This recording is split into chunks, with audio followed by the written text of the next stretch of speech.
Hello friend, कैसे हैं आप सब। आई होप आप लोग बहुत अच्छे होंगे और आप सबके यहाँ भी मकर संक्रांति की तैयारियां चल रही होंगी।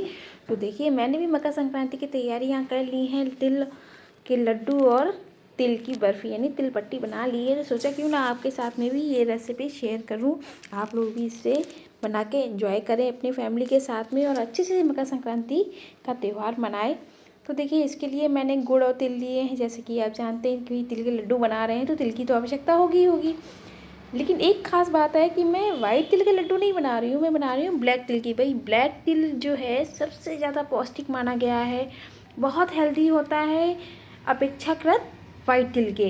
यानी कि कंपैरिजन वाइट तिल के हिसाब से काला तिल जो होता है वो बहुत फ़ायदेमंद होता है।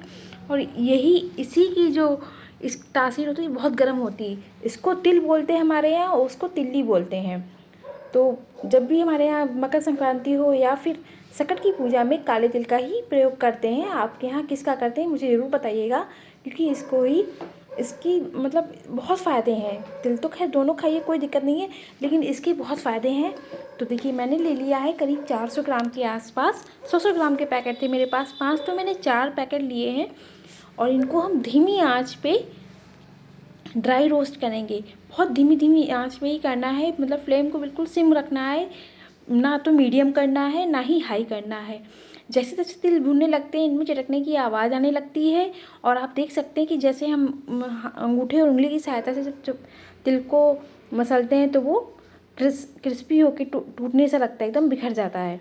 तो जब हम धीमी आंच पे करेंगे तभी ये काम होगा, नहीं तो तेज़ आंच में हो तो जाएंगे बट वो जल जाएंगे, आपको मालूम ही नहीं देगा। और स्पेशली काले तिल तो बिल्कुल नहीं मालूम देंगे आपको कि वो जल गए हैं। लेकिन जब आप कोई चीज़ बनाएंगे ना तो उसमें कड़वाहट आ जाएगी, वो टेस्ट नहीं रहेगा जो हमें हमारी जो रेसिपी हम बना रहे हैं वो उसमें आना चाहिए। वो टेस्ट और फ्लेवर बिल्कुल ख़त्म हो जाएगा। तो हमें बहुत ही सावधानी से धीमी आंच पे, टाइम टेकिंग प्रोसेस है तो बहुत आराम से कीजिएगा। तो 10 से 12 मिनट आराम से लग जाते हैं इसको धीमी आंच पे करने में। तो तिल हमारे रोस्ट हो चुके हैं, इनको हम साइड कर देते हैं। थोड़ा ठंडे होंगे तो और क्रिस्पी हो जाते हैं ये, तो इनको हम थोड़ा ठंडा भी होने देते हैं। तब तक हम गुड़ ले लेते हैं। गुड़ को हम कर लेंगे बारीक चॉप, ताकि जल्दी से वो मेल्ट हो सके। तो मैंने ये वाला गुड़ लिया है। तो एक बार जब मैं लेके आई थी इसको रिलायंस स्मार्ट से तो मुझे ये मिल गया था। वहाँ दोबारा लेने गई तो वहाँ पे ये मिला ही नहीं मुझे। फिर मैंने इसे ऑनलाइन ऑर्डर किया था। ये बहुत ही अच्छा गुड़ है टेस्ट में भी, और जो टेक्सचर है इसका बहुत अच्छा है। स्पेशली लड्डू के लिए तो ये बहुत अच्छा गुड़ है। तो आप इसको अगर लेना चाहते हो तो मुझे बताइएगा, मैं आपको इसका लिंक दे दूँगी। और या तो आप इसमें से स्क्रीनशॉट लेके भी ऑनलाइन ऑर्डर कर सकते हैं। अमेज़ॉन से मैंने मंगाया था। तो इस जल्दी से मैंने 2 मंगा लिए, क्योंकि भाई सर्दियों का मौसम है और आजकल तिल के लड्डू, तिल की बर्फ़ी और भी बहुत सारी चीज़ें जो है ना सर्दियों में बनती रहते हैं, ड्राई फ्रूट लड्डू वगैरह, वो भी मैंने आपके लिए बना के डाले थे। आपने देखी होगी रेसिपी, जिन्होंने नहीं देखी वो जाके देखिए, बहुत ही अच्छी रेसिपीज़ हैं।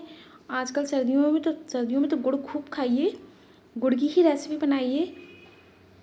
तो मैं तो नहीं खाती हूँ शक्कर, तो मेरे यहाँ तो सभी को, मेरा बेटा भी बहुत पसंद करता है। अगर कुछ भी घर पे ना हो खाने के लिए मीठा तो वो उसे गुड़ ही दे दो तो बड़े चाव से खाता है। तो ये आदत अपने बच्चों में भी डालिए कि वो शक्कर की या चॉकलेट की जगह पे गुड़ का सेवन करें, तो वो गुड़ बहुत फ़ायदेमंद होता है। तो देखिए, मैंने गुड़ को चॉप कर लिया है, क्योंकि मेरे हस्बैंड की डिमांड थी भाई वाइट तिल के नहीं लड्डू, ब्लैक तिल की बनाओ। ब्लैक तिल की बहुत अच्छे और हेल्दी होते हैं और फ़ायदेमंद भी होते हैं। तो मैंने कहा बिल्कुल बनेंगे, जैसा आप कहेंगे वैसे ही बनेंगे, क्योंकि भाई खाने भी उन्हीं को ज़्यादा है मुझे तो शुगर मना है, मतलब मीठा कम ही खाती हूँ मैं वैसे भी। तो एक आध लड्डू खाने में कोई दिक्कत नहीं किसी के लिए, चाहे वो शुगर पेशेंट हो या कैंसर पेशेंट हो या कोई भी हो। अगर मना भी है तो एक आध लड्डू खा ले सकते हैं, तो कोई वो भी अगर गुड़ के हैं तो आप ज़रूर खाइए, कोई इसमें प्रॉब्लम नहीं, बस शक्कर को अवॉइड कीजिए। तो घी मैंने लिया है, 1 चम्मच मेल्ट हो गया है। तो ज़्यादा गर्म हो गया तो मैंने गैस ऑफ़ कर दी है। थोड़ा ठंडा करेंगे हम इसको, फिर हम इसमें गुड़ डालेंगे। तो ठंडी हो गई थी तो अब हम डाल देते हैं इसमें गुड़। गैस अभी बंद है और इस गैस पे हम नहीं काम करेंगे, क्योंकि ये बड़ी गैस है, मतलब इसका बर्नर बड़ा है, तो इस पर हम काम नहीं करेंगे, जल्दी से जलने का डर रहेगा गुड़ का। तो मैंने देखिए छोटे बर्नर पे उसको ट्रांसफ़र कर दिया है कढ़ाई को। तो जिसमें मैंने रोस्ट किए थे वो नॉन स्टिक की कढ़ाई थी, हॉकिंस फ्यूचरा की। और ये जो रोड साइड में लोहे के बर्तन बेचते हैं ना, उनसे मैं लेके आई थी। ये भी बहुत अच्छी कढ़ाई पैन है, मतलब ये वोक है, तो बहुत अच्छी है और बहुत अच्छा मतलब इसका रिस्पांस मुझे मिला है। जब भी कुछ बनाती हूँ तो बहुत अच्छे से बनता है। और धीमी धीमी आंच पे ही हम गुड़ को मेल्ट करेंगे, इस बात का हमें ध्यान रखना है। बिल्कुल भी फ्लेम को तेज़ नहीं करेंगे, देख सकते हैं बिल्कुल सिम पे है। देखिए हमें जो भी काम करना है ये सारा ही स्लो फ्लेम पे करना है, नहीं तो क्या होगा, तिल और गुड़ दोनों ही जलने की चांसेस रहते हैं। और अगर दोनों जल गए तो हमारी जो भी हम बना रहे हैं, चाहे चिक्की बना रहे हो चाहे लड्डू बना रहे हो, सब खराब हो जाएंगे। इस बात का हमें ध्यान रखना है कि फ्लेम को बिल्कुल भी हाई नहीं करना है, ना तो मीडियम करना है और ना ही हाई करना है। हमें स्लो सिम पे ही मतलब स्लो फ्लेम पे ही, सिम फ्लेम पे ही हमें सारे काम करने हैं। तो गुड़ मेल्ट हो गया है, इसे अभी हमें पकाना है जब तक कि थोड़ा सा ये कहना चाहिए बाइंडिंग प्रोसेस में ना आ जाए, क्योंकि लड्डू में बांधने हैं। अभी तो खाली मेल्ट हुआ, हमने पानी बिल्कुल नहीं यूज़ किया, इस बात का ध्यान रखिएगा। थोड़ा सा गाढ़ापन आ जाएगा, जल्दी से बंधने लगेगा बस, हम तभी इसको इसमें तिल ऐड कर देंगे। तो वो प्रोसेस हो गया है इसमें गुड़ में। अब हम इसमें तिल ऐड कर दे रहे हैं और जल्दी जल्दी गैस को हमने बंद कर दिया था पहले, फिर थोड़ा सा सिम पे हमने स्टार्ट किया इसको और फटाफट से इसको हम बांध ले रहे हैं गुड़ में तिल को। और जैसे ही बन जाएगी वैसे ही हम इसको ट्रांसफ़र कर लेंगे एक थाली में। तो गैस बंद कर देते हैं, फटाफट से हम थाली में ट्रांसफ़र कर लेंगे। मैंने वही थाली ली जिसमें मैंने गुड़ को ग्रेट किया था, चॉप किया था। तो कोई दिक्कत नहीं, गुड़ की ही थाली है, इसमें आप कर सकते हैं और काम। ज़रूरत नहीं है कि और दूसरी थालियाँ या प्लेट को लिया जाए, चाहे तो ले सकते हैं, बट मुझे लगा मैं इसमें ही कर लूँ, ज़्यादा सही रहेगा। तो देखिए, और ये काम हमें गरम गरम में करना पड़ेगा। हालांकि बहुत गर्म था, लेकिन अगर ठंडा होने देंगे तो फिर क्या होगा कि गुड़ लड्डू हमारे बंधेंगे नहीं, क्योंकि सर्दी बहुत ज़्यादा पड़ रही है और ये ऐसे ही पहाड़ बन के रह जाएगा और लड्डू नहीं बन पाएंगे। काफ़ी गर्म है, देख सकते हैं, बहुत मुश्किल हो रहा था, लेकिन कैसे भी करके मैंने दोनों हाथ में इधर मतलब एक हाथ से दूसरे हाथ में ट्रांसफ़र कर करके जलीली इसको लड्डू को बांधना शुरू किया था, देख सकते हैं आप। तो बहुत ही गर्म अभी है ये, तो मैं साइड से ले रही हूँ और साइड से देखिए इस तरीके से बांधने की कोशिश कर रही हूँ, ताकि पहले इस तरीके से बांध लूँ, उसके बाद में मैं इसको करूँ। तो ध्यान रखिएगा थोड़ा सा, चाहे तो आप हाथों में हल्का सा ठंडा पानी का यूज़ कर सकते हैं लगा के, तो ये बन जाएंगे, या फिर घी लगा के काम कर सकते हैं। तो चॉइस इज़ योर, आप पानी से करना चाहते हैं या फिर घी से तो आप कर सकते हैं, बट ये काम आपको थोड़ा सा गर्म में ही करना पड़ेगा। तो इस चीज़ का ध्यान रखिएगा कि आप जले भी नहीं और आपका काम भी अच्छे से हो जाए। तो देखिए बहुत अच्छे से लड्डू हमारे बनते जा रहे हैं, बहुत आसान है, कुछ भी ऐसा नहीं है।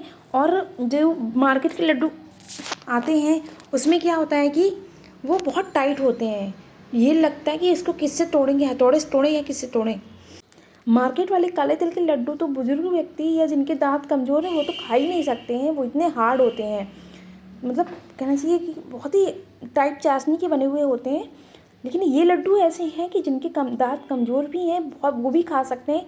जैसे हम ड्राई फ्रूट लड्डू बनाते हैं ना, बिल्कुल वैसे ही लड्डू ये है, खसखसी और तिल का क्रंचीनेस इसमें है।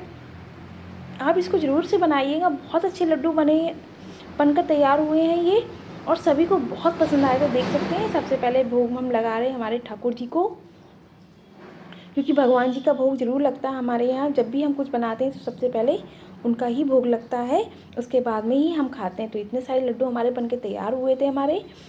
तो आप भी इस लड्डुओं को बनाइए, खाइए, क्योंकि काले तिल के लड्डू ज़रूर बनाइए, खाइए, इसी का आपको फ़ायदा मिलेगा सर्दियों में। सर्दियों में काले तिल की बात ही अलग होती है।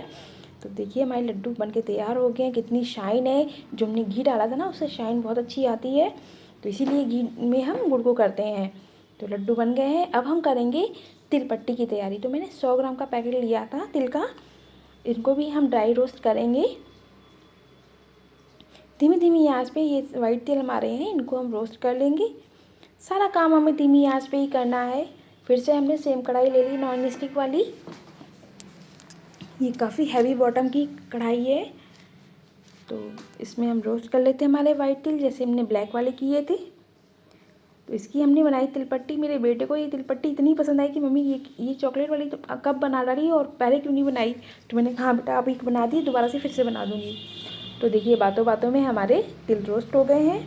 अब फिर से सेम कढ़ाई ले लेंगे हम लोहे वाली, और इसमें ज़रा सा मैंने घी डाला है और गुड़ डाल के इसमें मेल्ट करेंगे।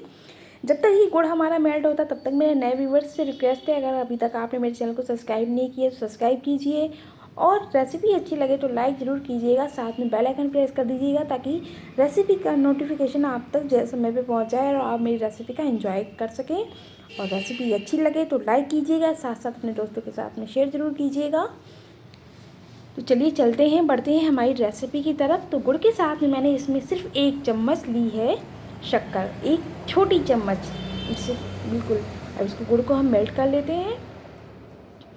वीडियो पूरा देखिएगा, इसकी बिल्कुल मत किया करिएगा, क्योंकि वीडियो में एक एक चीज़ को मैं आपको बहुत अच्छे से समझाने की कोशिश करती हूँ ताकि आपकी कोई भी रेसिपी फेल ना हो। फर्स्ट टाइम में ही एकदम परफेक्ट रेसिपी बन के तैयार होगी आपकी। अगर आप दिए गए जितने भी मैंने आपको टिप्स बताए हैं, ट्रिक्स बताए हैं, उन सब का ठीक तरीके से आप प्रयोग करेंगे। थोड़ा सा बिल्कुल चुटकी भर से भी कम मैंने खाने वाला सोडा यूज़ किया है। इससे हमारा गुड़ क्या होता है, फ्लफी हो जाता है, और चिक्की में जो एयर होती है ना अंदर, वो और भी खस्ता उसको बना देती है। तो देखिए बस चिक्की में क्या है, चिक्की में हम ठंडे पानी में गुड़ को थोड़ा थोड़ा डाल के देखेंगे। जब वो गुड़ ठंडा होकर टूटने लगेगा ना, तब हम इसमें तिल को ऐड करेंगे। अदरवाइज़ हम इसको कुक करेंगे, वो भी धीमी आंच पे। बिल्कुल भी फ्लेम को हाई नहीं करना है, सिम फ्लेम पे करने से गुड़ जलेगा नहीं, और जिस तरीके से हमें चाहिए वो बहुत ही अच्छे से बन के तैयार होता है। तो जैसे ही हमारा गुड़ हो जाएगा बाइंडिंग वाला या क्रंची, जिसमें जब क्रंचीनेस आ जाती है उस तरीके का, तब हम इसमें हमारे तिल को ऐड करेंगे। तो वीडियो पूरा देखिए, स्किप मत कीजिए।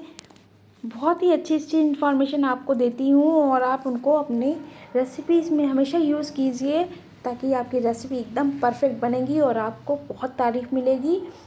तो अब हम डाल देते हैं हमारे तिल, क्योंकि जब गुड़ मैंने डाल के देखा लास्ट टाइम तो वो टूटने लगा था, यानी कि क्रंचीनेस उसमें आ गई थी ठंडे पानी में डालने के बाद में।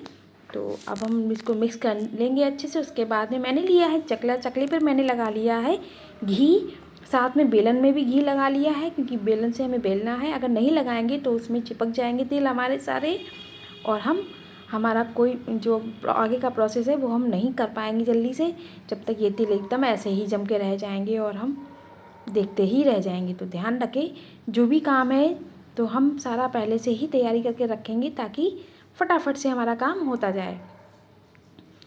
तो देखिए धीरे धीरे गर्म है, थोड़ा सा चिपकेगा। जैसे जैसे हम इसको बेलते जाएंगे इसमें पूरी तरीके से देखिए इसमें से जो तिल लग रहे थे वो सारे इसी में चले गए। जो हम तिल पट्टी बेल रहे हैं ना हम चकले में, इसी में हो गए। तो बहुत आसानी से ये काम हो जाता है। हालांकि इसको 15-20 मिनट के लिए छोड़ना था ठंडा होने के लिए, मैंने थोड़ा जल्दी ही कर लिया था क्योंकि खुशबू अच्छी आ रही थी। तो बेटा बोला मुझे तो जल्दी से काट के दो, तो मैंने कहा ठीक है, खाना तो इन्हीं लोगों को है, जैसे भी खाना चाहें कोई बात नहीं। तो इसी तरीके से गरम में हम कट लगा लेंगे ऊपर ही ऊपर से। फिर उसके बाद में क्या होता है ना, शेप देने में आसानी होती है, अच्छी शेप आ जाती है।